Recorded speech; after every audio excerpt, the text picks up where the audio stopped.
Dear students, today we will discuss the environmental science, which is of immense importance for BA, BSc, BCom Part 2 students. Now, I would like to start the topic of environmental science. What is an environment?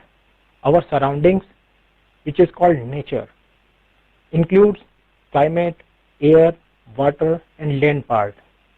And most important, the presence of organisms and other existing species. Study the behavior of interaction of species with its nature is called environmental science. This environmental science is of complex nature. The major components of environment are broadly considered to comprise of the following four segments. First is air, the most important thing for the living things. Second is water, which includes hydrosphere and its compartments, soil, lithosphere and its layers, biosphere, ecology and interaction of abiotic compartments. The relative weights for different types of segments, the biosphere, atmosphere and hydrosphere covers 1:300:69100, which is of immense importance to know. The environment has a perception to each and everyone differently. For the biology students, they discuss about the ecology through their environmental microbiology and biotechnology, whereas the chemistry students study the environmental chemistry, and the education students ensure the awareness about the environment, whereas the engineering students study their environmental engineering, while the law students study about the legislation for environmental protection. The management student discuss about the environmental management, and the statistics students processing of the environmental data has been carried out by them. Now, ecosystem. What is ecosystem?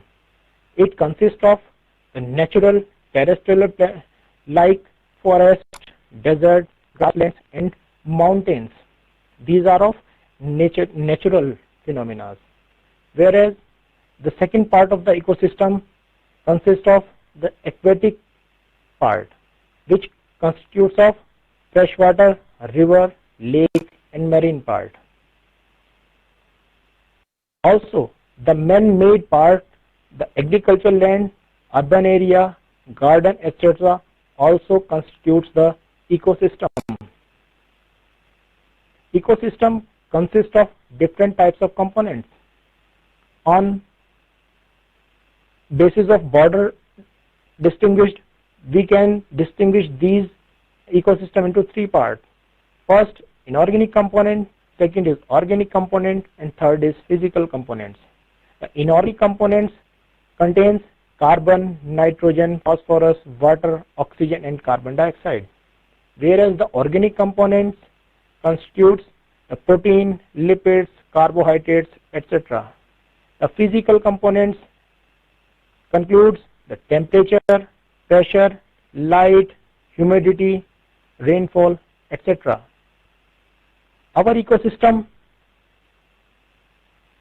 consists of different types of parts like plants, jungles, animals, fishes, aquatic part, and these all our parts are balanced in nature, which is balanced by ecological food chain.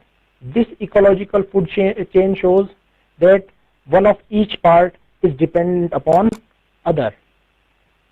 This can be understood with the help of ecological pyramid. In the starting of ecological pyramid, in the base the producers are present, whereas the producers are a part of this ecological pyramid, on the above which there are herbivores. Herbivores depends upon producers. These herbivores are a part of their food habits for the primary carnivores. These carnivores are part of food habits for the top carnivores. These three components exist in equilibrium in our ecosystem. First is the producer, second is the consumer, and third are decomposers. The producers includes the green plants, whereas the consumers are of animal, which is of herbivorous and carnivorous nature, whereas the decomposers constitutes from bacteria, fungi, and other microorganisms. It is important for us to conserve our ecosystem for mainly different reasons. First, it is important for environmental protection. Second, there should be a balance maintained in the ecosystem. Third, the conservation for all species is important because there is a fear of extinction for other species also. Now come to the part of our environment, which is air. This is the most important thing for living organisms. Air constitutes of different types of gases: nitrogen, oxygen, carbon dioxide, hydrogen, argon, water vapor, and etc. In whole of the environment, our air constitutes 78% of nitrogen, whereas oxygen constitutes 20% part of that air, whereas carbon dioxide and other gases constitute only 0.03%. The inert gases also present in air, which is of 0.97%. Water vapor also constitutes 1% of the total air.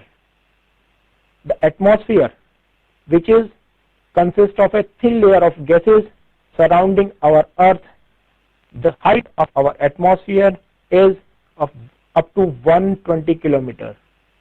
If, for example, you can consider Earth were the size of an apple, the atmosphere would be like its skin, which is up to 120 kilometers. Atmosphere and climate. It consists of two things. One is weather and other is climate. It is important for the students to understand what is the difference between weather and the climate. The weather is a description of short-term physical condition of the atmosphere, whereas the climate a description of long-term weather pattern in a particular area. This long-term weather pattern include the temperature, humidity, wind, rainfall, etc. Atmosphere consists of different types of layers. This can be shown in this figure. This is the different troposphere layer of atmosphere, which is of up to 20 kilometers. Now troposphere stratosphere starts, and next to this is mesosphere, and above mesosphere there is a thermosphere exists. The line differentiating between these spheres are called, the line between troposphere and stratosphere is called tropopause, whereas the difference of mesosphere and stratosphere has been identified by the stratopause. The menopause is the differentiating line between thermosphere and mesosphere. All these lines are considered to be a differentiating line pattern. Now the different parts of that atmosphere are troposphere and atmosphere. The different types of activities are carried out in different layers. The troposphere is the largest and the lowest part of the atmosphere. Weather conditions occurs in this layer, where the carbon dioxide is trapped in this layer, forming the basis of the greenhouse effect and global warming, whereas above to this troposphere, stratosphere exists, which is very stable, calm layer of the atmosphere, and it is mainly used by aircrafts. This layer contains ozone, which restricts UV radiation to enter into the atmosphere.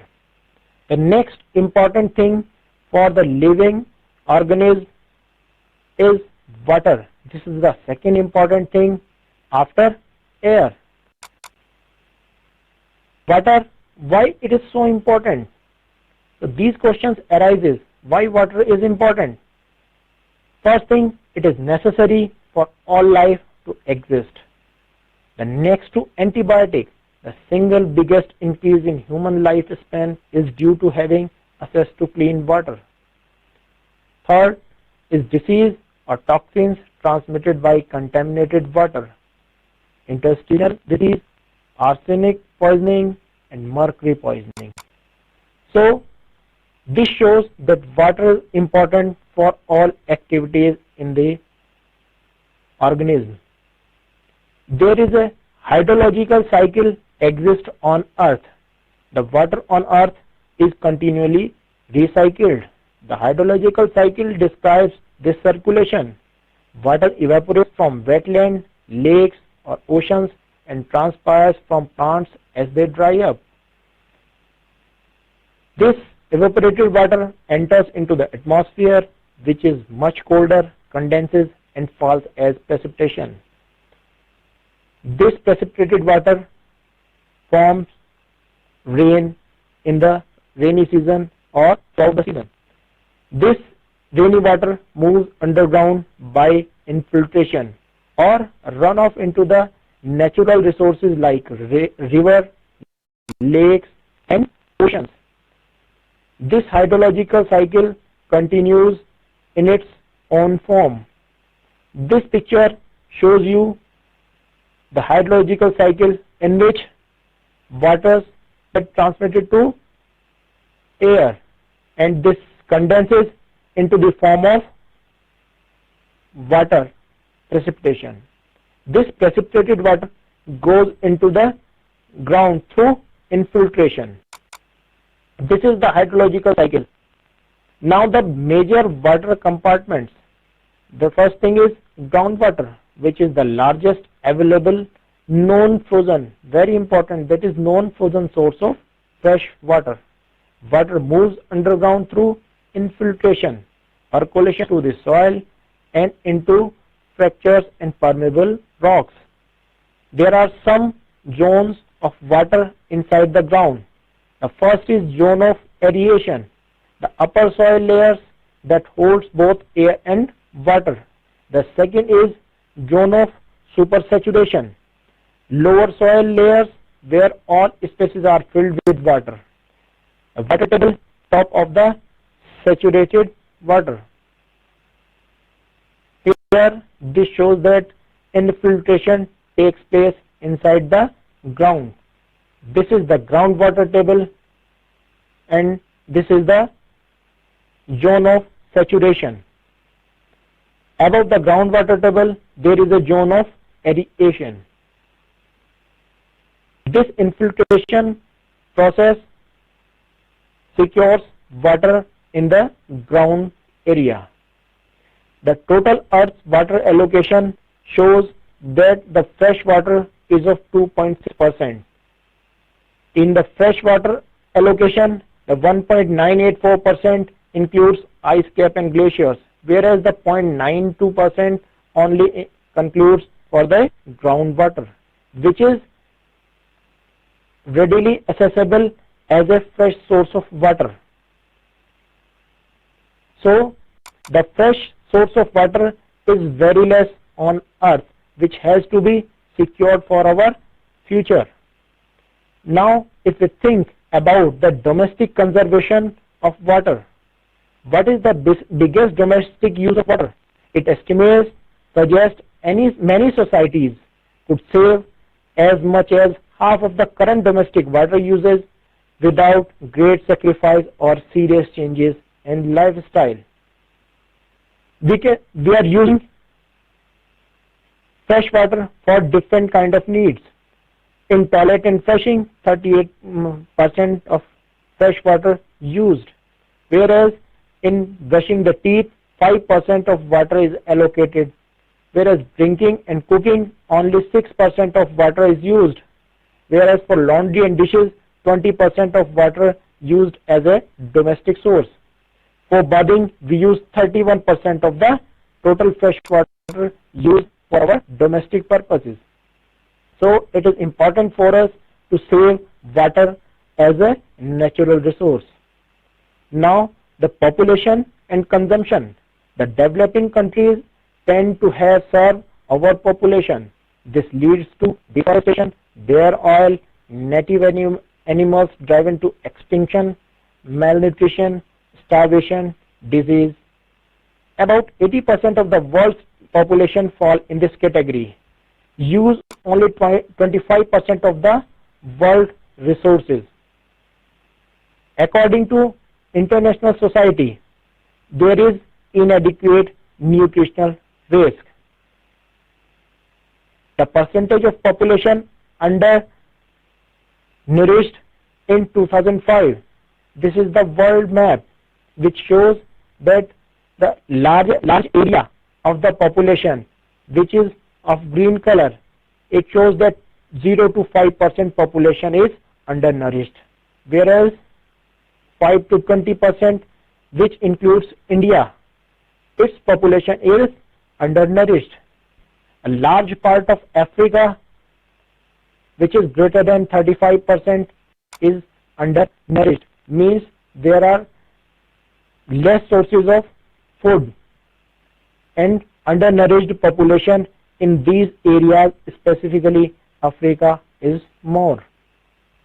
What are major food sources?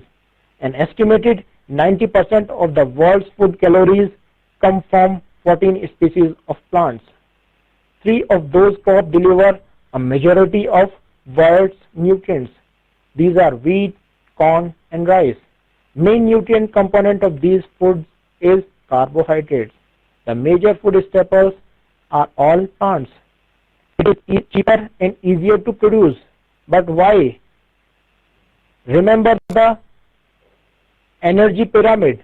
The ecological energy pyramid shows that primary producers, which have 6,000 kilocalories per square meter per year, whereas the primary consumers, which are herbivorous, have 600 kilocalories per square meter per year. Going to the secondary consumer predators, 60 kilocalories per square per meter per year have been produced, whereas the tertiary consumer predators having 6 kilocalories per square per meter per year. So this ecological pyramid shows that the primary producers produces the maximum slot of energy. Here the most important part is energy. The whole universe is a form of energy. According to Marcus Indiana Jones and the Last Crusade, you are meddling with forces you cannot possibly comprehend. So save energy for our futures. The current non-renewable energy sources present on Earth are the fossil fuels currently provide about 80% of all commercial energy in the world, which includes coal, oil, natural gas, and nuclear power. So what is the commercial energy production in the world? The worldwide commercial energy production constitutes 40% from oil part, 23% from coal part, approximate 22% from gas, whereas the nuclear and the clean energy constitute only 6.5% of the worldwide commercial energy production. Hydro energy, the safe and clean fuel, constitute only 7%, whereas the wind constitute only 2.5% of the total energy production. This means that non-renewable energy sources are mostly used in India and worldwide also. So we should stress on renewable energy sources, which has the reproducibility of energy. According to Ralph Nader, the use of solar energy has not been opened up because the oil industry does not own the sun. Up to when that? We are using the non-renewable energy sources. What are the sources for renewable energy? First, solar energy, second, biomass, and continuing on, methane, high power, wind energy, and geothermal energy. These are all type of renewable energy sources. There is a disturbance between the ecological balance, and this disturbance is called the pollution. Pollution constitutes of from land, water, and air, which is of serious problem. So, how we can protect our environment? First, monitoring the environmental exploitation. We can save our environment from its exploitation by monitoring its working culture. Second, increasing research in the field of environmental rehabilitation. Thirdly, creating environment awareness in environmental education. As we increase the awareness about our environment and its education, we are protecting our environment, which is also a source of promoting sustainable life process. And the last important thing is full enforcement of law. As strict as the law for the environmental protection, we are just monitoring the environmental exploitation. So, what is the ultimate goal? The ultimate goal is a sustainable world. And what is sustainability? Means human needs are met so that the population can survive indefinitely. Meeting the needs of the present without compromising the ability of future generation to meet out their own needs. Brundtland Commission in 1987 stated the ultimate goal for a sustainable world. Thank you very much.